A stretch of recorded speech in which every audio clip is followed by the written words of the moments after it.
मेरी बीवी रोज़ मेरी बहन के साथ सोने की ज़िद करती और अगर मैं उसे अपने कमरे में लेकर आता तो फूट फूट कर रोना शुरू कर देती। मजबूरन मुझे उसे अपनी बहन के कमरे में भेजना पड़ता। मैं अपनी बीवी की इस हरकत से काफ़ी परेशान था। एक दिन जानने के लिए मैंने अपनी बहन को अपने कमरे में सुला दिया। जैसे ही मेरी बीवी मेरी बहन के कमरे में गई तो मैं बहन के कपड़े पहनकर जब उसके कमरे में गया तो मेरे पैरों तले ज़मीन निकल गई, क्योंकि मेरा नाम अनुराग है। मैं शादी की सभी रस्मों से फ्री होकर अपने दोस्तों को रुखसत करके जब अपनी दुल्हन के कमरे में गया तो वहाँ मेरी दुल्हन सजी संवरी बैठी थी और बेहद प्यारी लग रही थी, जिसे देखकर मेरे दिल को सुकून आ गया, क्योंकि अब तक मैंने सिर्फ उसकी तस्वीर ही देखी थी, उसे नहीं। मैंने उसे आमने सामने नहीं देखा था, मगर आज उसे आमने सामने देखकर मुझे खुशी हुई, क्योंकि जितनी वह तस्वीर में खूबसूरत लग रही थी उससे कहीं ज़्यादा वह हकीकत में हसीन थी। और आज तो लाल जोड़े में और भी खूबसूरत लग रही थी।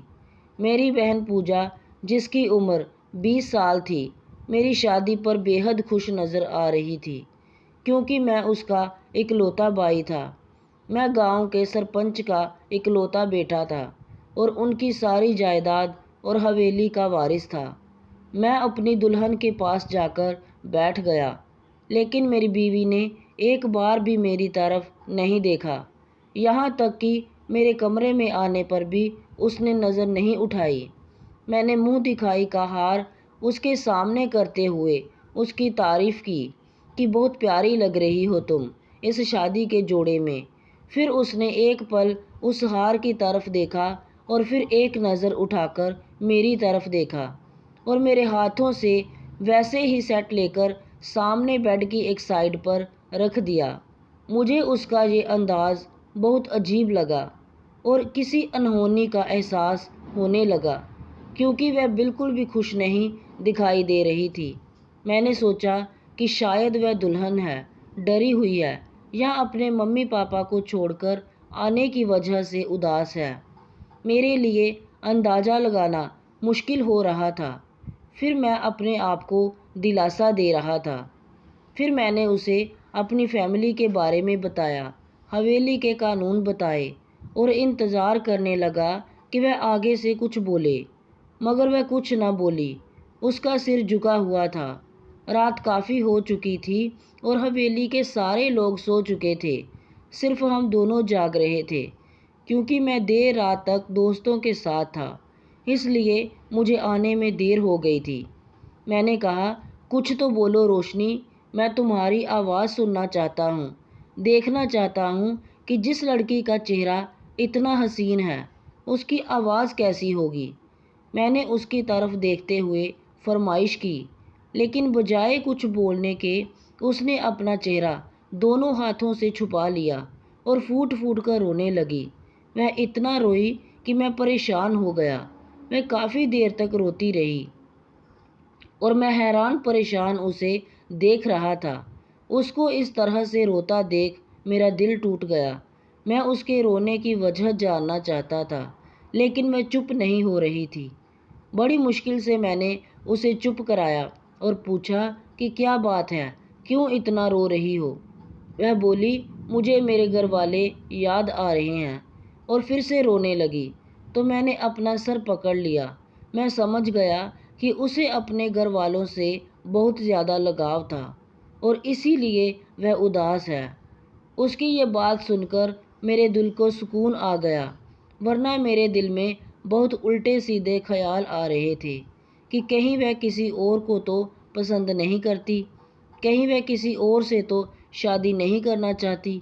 लेकिन अब मैं समझ गया था कि वह घर वालों की वजह से रो रही है। तो मुझे तसल्ली हुई। मैंने उसे पानी पिलाया और चुप करवा दिया। फिर आगे उसने एक ऐसी फरमाइश कर दी जिसे सुनकर मैं हैरान हो गया कि वह ऐसा क्यों कह रही है। उसने एक ऐसी ज़िद की जो कोई भी दुल्हन नहीं करती। वह कह रही थी कि मुझे पूजा के कमरे में सोना है। पूजा मेरी छोटी बहन थी, जो कि उसकी हम उम्र थी। मुझे हैरत इसलिए हुई क्योंकि पूजा से उसकी किसी किस्म की दोस्ती नहीं थी। हम लोग बिल्कुल ही दो अनजान परिवारों से थे और हमारी भी आपस में कोई रिश्तेदारी नहीं थी। देखो तो रोशनी, अगर मैं तुम्हें पूजा के कमरे में लेकर जाऊंगा तो सारी हवेली में शोर मच जाएगा कि दुल्हन अपनी ननंद के कमरे में क्यों गई है। कुछ तो मेरी इज्जत का ख्याल करो। मैंने उसे प्यार से समझाना चाहा तो एक बार फिर से वह फूट फूट कर रोने लगी। उसके ये हालात देखकर मैं फिर से परेशान हो गया। मजबूरन मुझे उसकी ज़िद के आगे हार माननी पड़ी। मैंने पूजा का नंबर मिलाया और उसे फ़ोन करके अपने कमरे में बुलाया। थोड़ी देर बाद वो परेशान सी मेरे कमरे के दरवाजे के सामने खड़ी हो गई। क्या हुआ भाई साहब, सब ठीक तो है? पूजा ने परेशानी से पूछा। हाँ, सब ठीक है। असल में तुम्हारी भाभी की तबीयत ठीक नहीं है। ये तुम्हारे कमरे में सोना चाहती है तो तुम उसे अपने कमरे में ले जाओ, लेकिन ख्याल रखना कि घर वालों को इस बात का पता ना चले। सुबह होने से पहले उसे मेरे कमरे में लाकर बिठा देना। पूजा से कहा तो वह मेरी बात समझ गई। पूजा मेरी दुल्हन को अपने साथ ले गई और वहाँ सुला दिया। सारी रात मुझे परेशानी से नींद नहीं आई कि अगर इसकी खबर किसी को लगी तो सब बातें बनाएंगे। लेकिन मेरी बहन बहुत समझदार थी। वह सुबह होते ही उसे मेरे कमरे में ले आई। उसे देखकर ऐसा लग रहा था कि वह मेरे कमरे में आना ही नहीं चाहती थी, लेकिन मैं सुबह वहाँ से निकल गया। मैं उसको मेरी ज़िंदगी में एडजस्ट होने के लिए वक्त देना चाहता था, लेकिन ये पहली बार नहीं था। इसके बाद रोज़ ये होने लगा और वह रात को रोना शुरू कर देती और कहती कि उसे पूजा के कमरे में सोना है और मुझे उसकी बात माननी पड़ती। और अब मैं हकीकत में बहुत परेशान हो गया था कि आखिर मेरे साथ ये सब क्यों हो रहा है। मेरी दुल्हन इस तरह की बेहुदा हरकत क्यों कर रही है। मैं बिल्कुल मायूस होता जा रहा था। अगर मैं चाहता तो उस पर गुस्सा कर सकता था, लेकिन मेरी तबीयत में गुस्सा नहीं था। मैं बचपन से ही नरम दिल का बच्चा था और बड़ा हुआ तो एक नरम इंसान बन गया। मुझे किसी पर भी सख्ती करनी नहीं आती थी, चाहे वह मेरी बीवी हो या कोई इंसान। यहाँ तक कि मेरे घर में अगर कोई बिल्ली या कोई चिड़िया भी आ जाती तो मैं उसका भी ख्याल रखता था। फिर तो वह मेरी धर्मपत्नी थी, उसका ख्याल रखना तो मेरा कर्तव्य था। काफ़ी दिन यूं ही गुजर गए, लेकिन अब मुझे एहसास हो रहा था कि अभी मेरे स्वभाव का नाजायज़ फ़ायदा उठा रही है। एक दिन मैंने उसे समझाया, देखो मुझे तुम्हारी कदर है, लेकिन तुमको अपनी ज़िंदगी और आदतों को बदलना होगा, वरना तुम्हारे साथ रहना बहुत मुश्किल हो जाएगा। मैंने कहा तो वह फिर से रोने लगी और मैंने अपना सिर पकड़ लिया। उसको समझाना बेकार था, वह कुछ भी नहीं सुनती थी। मेरी हर बात पर इसी तरह से फूट फूट कर रोना शुरू कर देती थी। मुझे कुछ भी समझ नहीं आ रहा था कि मैं क्या करूं। मुझे अपनी बहन से डिस्कस करते हुए परेशानी हो रही थी।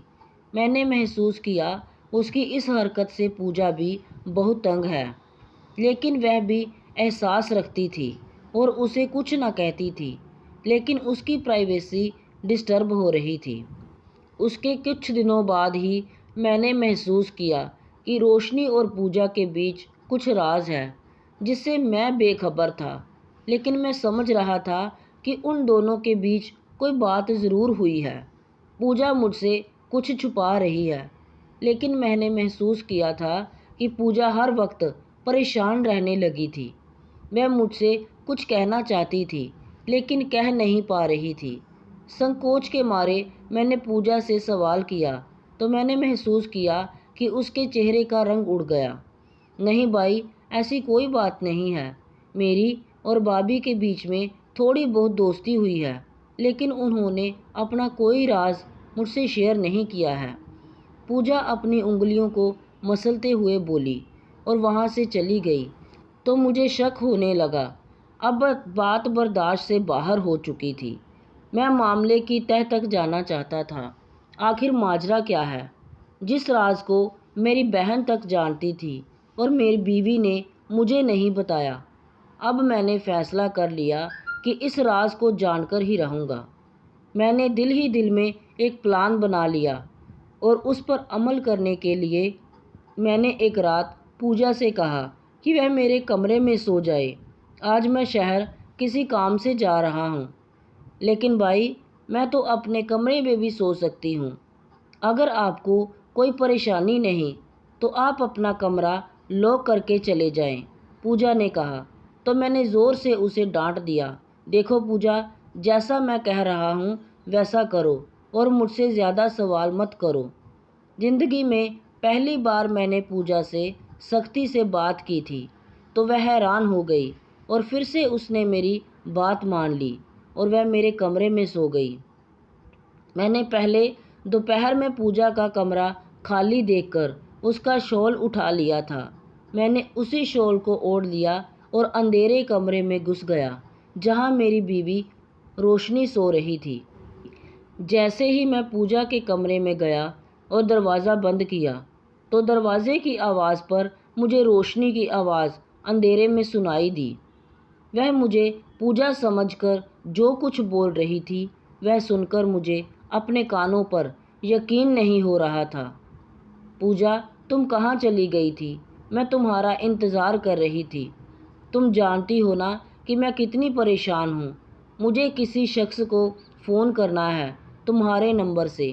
प्लीज़ अपना मोबाइल मुझे दे दो ताकि मैं उससे बात कर सकूं।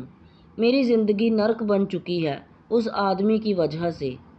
मुझे पूजा समझकर बोलने लगी तो मैंने लाइट ऑन कर दी और जैसे ही कमरे में रोशनी हुई तो वह मुझे देखकर हैरान रह गई। अनुराग आप? रोशनी ने कहा तो मैंने पूजा वाली शॉल बेड पर फेंक दी और उसके सामने खड़ा हो गया। मुझे बताओ कि किस शख्स का जिक्र हो रहा था जिससे तुमको बात करनी थी और जिसने तुम्हारी ज़िंदगी नर्क बना दी है। मैं तुम्हें बहुत अच्छी लड़की समझ रहा था। मुझे लग रहा था कि तुम एक मासूम लड़की हो जो अपने घर वालों को याद करके रोती हो, लेकिन आज मुझे ये देखकर हैरत हुई कि तुम घर वालों के लिए नहीं बल्कि किसी और के लिए रो रही थी और उसकी वजह से तुमने मुझे इतनी परेशानी दे रखी है। मैंने गुस्से में कहा। मेरा इतना कहना था कि उसने रोना शुरू कर दिया, लेकिन आज मैं बहुत गुस्से में था और मैंने उसे बुरी तरह से डांट दिया। रोशनी, आज तुम्हारा ये रोना मुझ पर असर नहीं करेगा। मुझे बताओ कि वह कौन आदमी है जिससे तुम फ़ोन पर बात करना चाहती हो, जिसके बारे में तुमने मेरी बहन को तो बता दिया लेकिन मुझे नहीं बताया। आज मैं सारी सच्चाई जानकर ही रहूँगा। मैंने ज़ोर देकर कहा तो उसने रोना बंद कर दिया और वह निडर होकर बेड पर बैठ गई। आप बैठ जाएं, मैं आपको सारी सच्चाई बताती हूँ, रोशनी ने कहा। तो मैं उसके सामने बैठ गया और उसने अपनी बात बतानी शुरू की और जो दास्तां वह मेरे सामने कहती जा रही थी उस दास्तान को सुनकर तो मेरी रूह ही लज्जित हो गई थी। ये सब मेरे साथ क्या हो गया? मुझे समझ नहीं आ रहा था कि इतने दिनों से जिसे मैं अपनी बीवी समझ रहा था वह तो मेरी बीवी थी ही नहीं। रोशनी ने मुझे बताया कि आज से 1 साल पहले मेरे भाई सुमित का किसी से झगड़ा हो गया। कारोबार की वजह से मेरा भाई सुमित बहुत गुस्से वाला था। वह हर किसी पर बहुत ज़्यादा गुस्सा किया करता था और लोग उसके खिलाफ हो जाते थे और उसके दुश्मन बन जाते थे। ऐसे ही कारोबारी झगड़े में उसका एक दुश्मन बन गया था जिसका नाम रमेश था। मुझे नहीं मालूम था कि रमेश मेरे भाई का दुश्मन है और दोनों के बीच बहुत बड़ा झगड़ा हो चुका था। मेरी मुलाकात रमेश के साथ पहली बार किसी शादी में हुई और उसने मुझे देखा और मेरा नंबर किसी तरह हासिल किया। उसने मुझसे प्यार का इजहार किया और कहा कि वह मुझसे शादी करना चाहता है। रमेश की ये बात सुनकर मुझे बड़ी खुशी हुई, क्योंकि वह बहुत अच्छा लड़का लग रहा था और काफ़ी पैसे वाला भी था। मैंने अपने आप को बहुत किस्मत वाली समझा। मेरी बातचीत फ़ोन पर होने लगी और उसके बाद हमारी मुलाकात होती रही। उसने मुझे शादी के वादे किए और कहा कि पहले हम मंदिर में शादी कर लेते हैं, उसके बाद वह अपनी मम्मी को मेरे घर भेजेगा और मेरी विदाई करके ले जाएगा।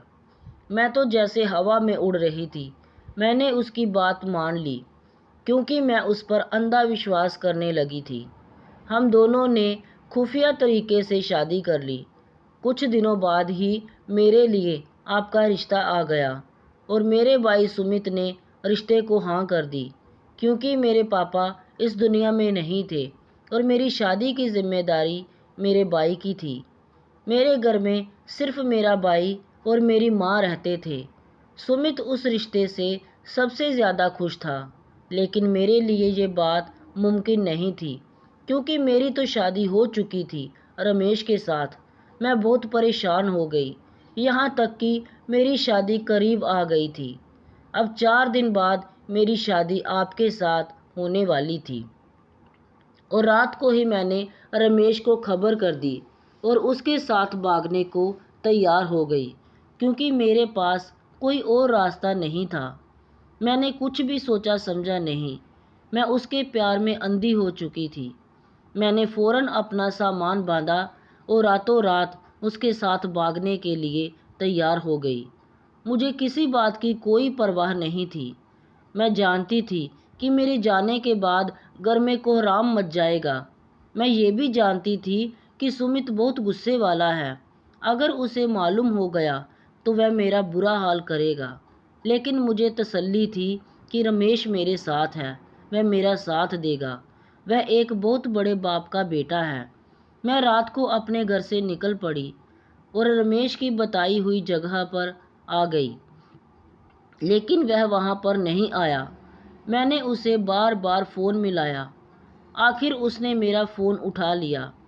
मैंने उसे कहा कि मुझे लेने आ जाओ, तो उसने आगे से ज़ोरदार हंसी के ठहाके लगाए। फिर उसने जो मुझसे ऐसी बात बताई कि इसके बाद मुझे कोई होश नहीं रहा। उसने कहा कि तुम्हारे भाई सुमित ने मुझसे दुश्मनी करके अच्छा नहीं किया। कारोबार के मामले में इतना गुस्सा करने की ज़रूरत नहीं थी। उसने सारी फैक्ट्री के सामने मुझे बेइज्जत कर दिया था, मुझे गालियाँ दी थी और मैंने सब तुम्हारे भाई सुमित से बदला लेने के लिए किया है। ये कहकर उसने फ़ोन काट दिया और मैं बेहोश होकर वहीं सड़क पर गिर गई। जब मुझे होश आया तो मैं अपने घर के कमरे में थी और मेरे सामने सुमित खड़ा गुस्से से मुझे घूर रहा था। उन लोगों को शायद रात को ही मेरे घर छोड़ने की खबर मिल गई थी। सुमित ने मेरी तलाश शुरू कर दी थी और मैं उसे सड़क पर बेहोशी की हालत में मिली और वह मुझे घर लेकर आ गया और वह मेरे होश में आने का इंतज़ार कर रहा था। सुमित बोला कि तुम्हें कुछ पता भी है कि तुम्हारी शादी पर मैंने आधे शहर को बुलाया है। तुम्हें मेरी इज्जत का कोई एहसास नहीं है। अब तुम्हारे कमरे को ताला लगाकर कमरे के आगे बैठकर मैं खुद पहरा दूंगा।